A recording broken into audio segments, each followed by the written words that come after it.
It is a point of immense pride that the East African community stands as the only region in the world to host such comprehensive and consistent school games, bringing together thousands of young people every year. Ladies and gentlemen, I can say with pride that we are the region with the best organized platform for cultural exchanges, nurturing lifelong friendships, and celebrating shared values through sports. We have demonstrated through sports the very essence of regional integration as we work together, grow together, and succeed together. My name is Justus Mugisha, and I'm the president of the Federation of East Africa School Sports Association, and I come from Uganda. This tournament has attracted a record over 4,000 students from Kenya, Uganda, Tanzania, Rwanda, Burundi, and Cote d'Ivoire. And it is the 22nd edition. The quality of the infrastructure being used, the fields, is first class. The quality of play is very high. We want to thank the government of Kenya and specifically the government also of Kakamega region.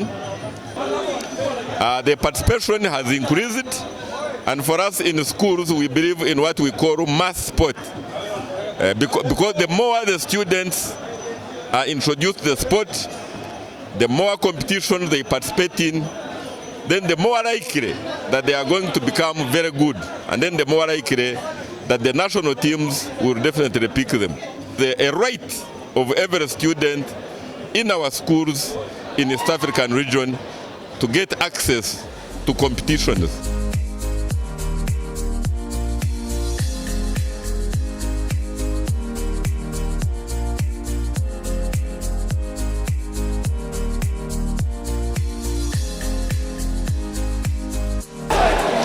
So this year, I can see very big competition between not only Uganda and Kenya, but also the fact Tanzania is also coming up strongly. It is very important to note that Kenya has never lost when they have hosted.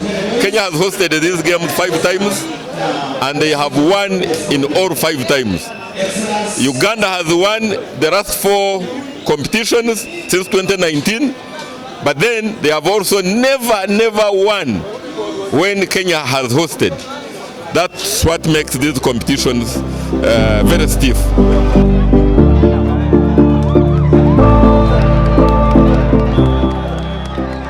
We are a strong school, we are a strong team kwa sababu we are always here in East Africa. Hata last year tulikuwa na tutaendeleza hii mchezo wa volleyball na nguvu as a school, as a county, as a country. As a school, again, volleyball tumegusa sana.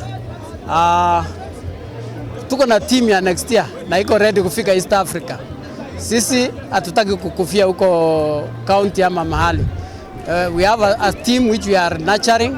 We nurture talent from the ground. Hata from grade 10 next year tutakuwa na team tu ambayo itacheza.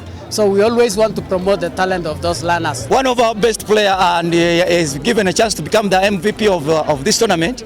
He's still on, and we are yet to improve him more, to work on very many things. And they are young boys. Just 9 is just in Form 2. It's very young. So I'm going to prepare that team very well, and we shall come back.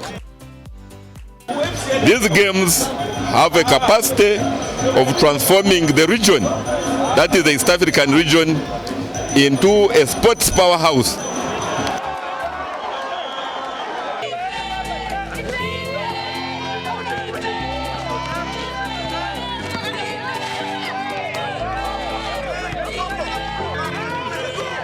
My name is Arnold Sitati. I'm the coach of St. Joseph Girls, and we are a good team, a team of around 4 guys, but we have a head coach. I'm the assistant coach. This is our first time playing in the 5-on-5. Last year we played 3x3.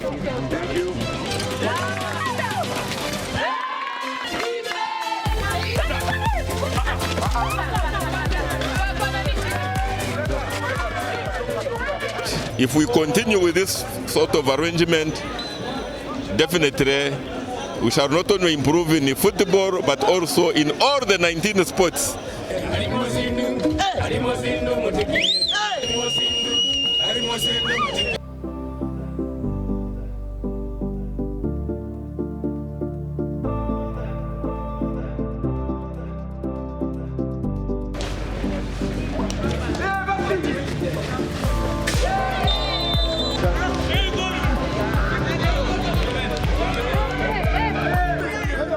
Kwa majina yangu naitwa Elijah Kiarie, KSSA executive member, na katika hii michezo ya Feasssa niko upande wa kusimamia mpira wa magongo ama hockey. Timu zimekuwa nzuri sana, Waganda wameonyesha mchezo mzuri na pia timu za Kenya zinacheza vizuri sana.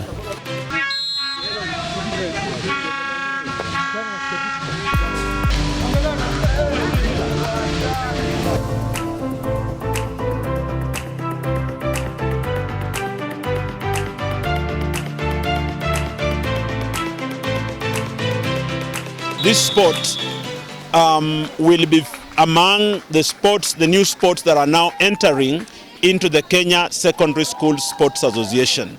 And because lacrosse now across the border in Uganda is in Uganda Secondary School Sports Association, by now having this sport having now been accepted into Kenya Secondary School Sports Association, the next step is now to have the sport being played as an East African sport. We are looking forward that other schools will be coming in. We also have our brother from Rwanda. There is lacrosse happening in Rwanda, but it hasn't gone deeper into schools the way it is in Kenya and Uganda. And of course, we'll be talking about Zanzibar, we'll be talking about South Sudan. Some little work is happening in South Sudan, and therefore by virtue of now getting this sport into Feasssa, it will be able to amplify the work that is happening in those total 7 countries that we want the sport of lacrosse to be played. We would be requesting the government to put in a consideration, particularly for the new sports. If they can be able to give tax exemption on equipment and other related things that have to do with the new sport, that will be so good because we will get many equipment there and it will encourage even the manufacturers to consider setting shop.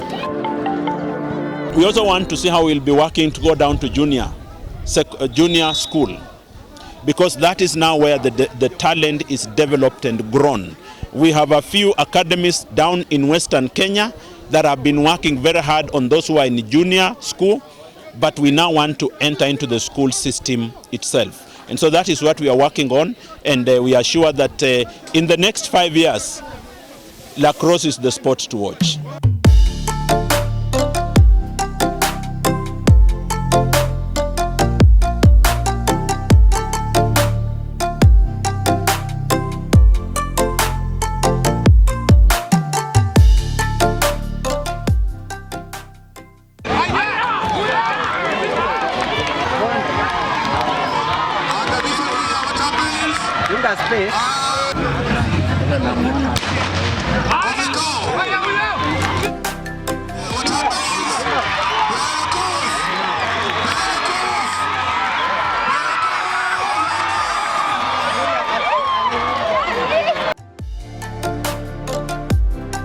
Na nashukuru Mungu kwa kuweza kunipatia na nguvu na support ya wazazi, walimu, wamenisupport.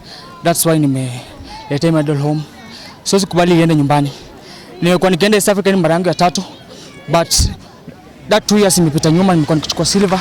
So this time nimesema haiwezi potea nyumbani. So nikaamua kujituma. Future yangu ni next. Mungu akuniwezea kama bado nitakuwa, I hope nitaniona African Championship, World Championship, ikiwezekana hata Olympics. Tumekimbia relay ya midlay na tumechukua gold. Tulikuwa na challenge na Uganda last year. Walitu challenge mid relay. Tunasema ni asante kwa Wakenya wenzetu, ma coaches, ma principals, officials kwa nafasi. Kwa jina naitwa Grace Charles Daudi, mtokea Tanzania. Ni mwanafunzi wa kidato cha pili shule ya sekondari Ufuruma, ipo mkoa wa Tabora. Tumetoka kukimbia mita mid relay. tumechukua nafasi ya mshindi wa 3. Tunamshukuru Mungu tumepata hiyo nafasi, na tumaini tukijipanga vizuri mwakani tutafanya vizuri, kwa maana bado tuna nafasi kubwa.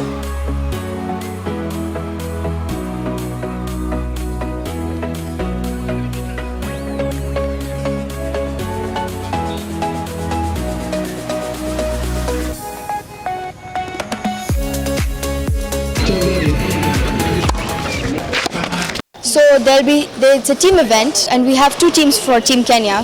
We are up for the games. This year is quite different. The competition is tough. Quite different in the sense that the standards have gone high. The competition is high. The momentum and the focus of the game increases. I want to appreciate for organizers, Feasssa, for considering to incorporate chess, which was initially considered as a demonstration sport, but was upgraded to be a competing sport.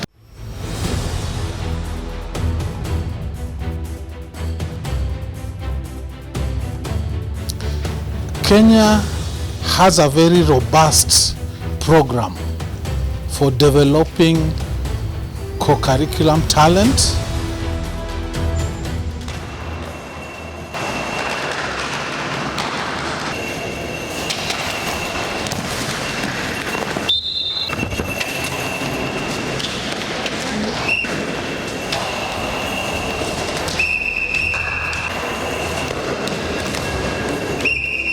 Over the last 10 years, we've seen games and sports for learners with disability really expand. We started very small.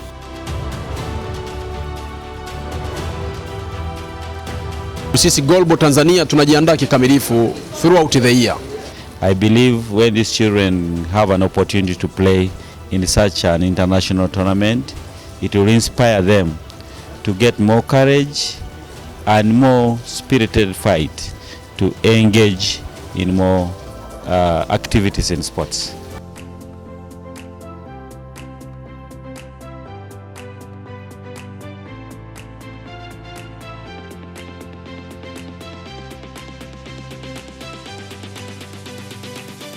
Kiukweli niseme mechi ni ngumu, competition ni kubwa sana kuliko mwanzo ilivyokuwa miaka ya nyuma. Kadri miaka inavyozidi kwenda, timu zinajiandaa. We are going to put a lot of effort in capacity building of our teachers. We are also going to make sure that we improve on our facilities and equipment.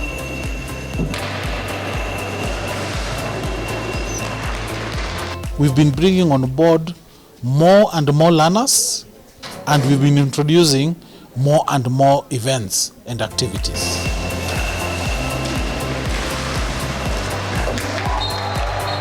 This year we are grateful for the ministry for allowing us the chance to have our games expanded, bring as many teams as possible.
We're having the ball called Showdown for the visually impaired. This is a very new game. It's played by visually impaired learners. They have to be blindfolded even if they are blind for the benefit of doubt. So it is an individual game. So it is like the table tennis but for the blind now. Adapted table tennis. for the blind or for the visually impaired. The game is played on a table. It's a table. And we have the table as pockets at the end of the table. At the end, the table is carved. And it is having a carpet on the floor where the ball rolls. We use what we call the bat. We just bat the ball to roll on the table. If the ball enters the pocket, then that means 2 points. A goal is for 2 points. Then in between the table, there is what we call the center board. It's a separator, a netish, but it's supported by wood. So in case the ball hits that center board, that is a foul. A point goes to the opponent. Then we do serves, just the way we do it in volleyball. And we work, we play it in sets of 3. So the best of 3 wins the game. Dead ball is whereby the participants bat the ball, but it does not cross in the opponent's side. So it just stays there. Maybe as batted with little strength or missed a bit of it, then it rolled but did not cross over. That is dead ball. It adds points to the opponent and the ball is taken to the opponent to serve. The game of showdown is guided by many rules, and a player can win without even scoring 1 score, just because of the infraction of the many rules. If, for example, your opponent serves irregularly, because the ball has to hit his court, then it rolls to the opponent, that is 1 point. If the opponent, or if you serve direct, that is another irregular serve, another point to the opponent. If the ball races to hit the center board, that is another point.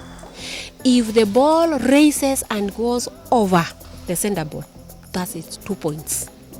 If the ball goes outside, you bat and goes outside the table, that is another point. So you'll find that if your opponent has so many mistakes, then you may win without even scoring a goal.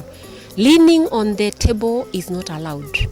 You must stand with your 2 feet stamped on the ground. If you raise one, that is another mistake. If you wear loose clothes and they interfere with the batting, that is another point.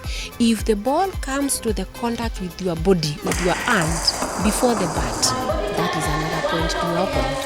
So the many rules, the many points to your opponent. I'm calling upon all the other African countries, the leaders in the African countries, in the East African countries, to come on board and embrace what the learners are doing.